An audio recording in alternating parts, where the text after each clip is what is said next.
வணக்கம் பானு. தமிழ்நாடு தொடக்க கல்வி ஆசிரியர் இயக்கங்களின் கூட்டு நடவடிக்கை குழு டிட்டோஜாக் குழுவானது 31 அம்ச கோரிக்கைகள் வலியுறுத்தி வருகிற 30ஆம் தேதி மற்றும் 1ஆம் தேதிகளில் சென்னை தலைமை செயலகத்தை முற்றுகையிடுவதாக போராட்டத்தை அறிவித்திருந்தது.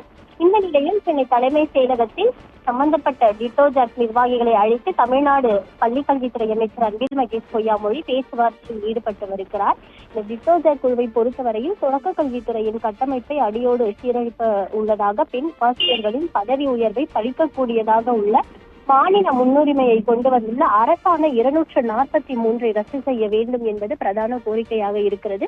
அதே போல புதிய ஓய்வூதிய திட்டத்தை ரத்து செய்து பழைய ஓய்வூதிய திட்டத்தை நடைமுறைப்படுத்த வேண்டும் எனவும், இடைநிலை ஆசிரியர் ஊதிய முரண்பாட்டை சரி செய்து மத்திய அரசுக்கு இணையான ஊதியம் வழங்கப்பட வேண்டும் எனவும், முடக்கப்பட்ட ஒப்படைப்பு விடுப்பு ஊதியத்தை மீண்டும் வழங்கிட வேண்டும். அதே போல ஆசிரியர்கள் பதவி உயர்வு பெற தகுதி தேர்வு தேவையில்லை என்பதை தமிழ்நாடு அரசு கொள்கை முடிவாக அறிவித்து தகுதி தேர்வு சார்பான நீதிமன்ற வழக்குகளை விரைந்து முடித்து பணிமூப்பு அடிப்படையில் பதவி உயர்வு வழங்க வேண்டும். உயர்கல்வி பயின்று பின்னேற்பு கோரிய ஆசிரியர்களுக்கு பின்னேற்பு ஆணை வழங்க வேண்டும். எண்ணும் திருத்தும் திட்டத்தை முழுமையாக கைவிட வேண்டும்.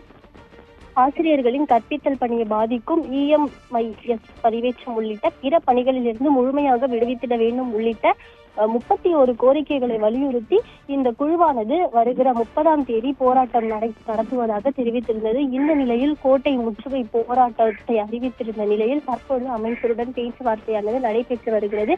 கிட்டத்தட்ட ஒரு அரை மணி நேரமாக இந்த டிட்டோஜாக் குழுவை சேர்ந்த முக்கிய நிர்வாகிகள் ஒரு 10 பேர் கிட்ட அமைச்சருடன் பேச்சுவார்த்தையில் தற்பொழுது ஈடுபட்டு வருகின்றனர்.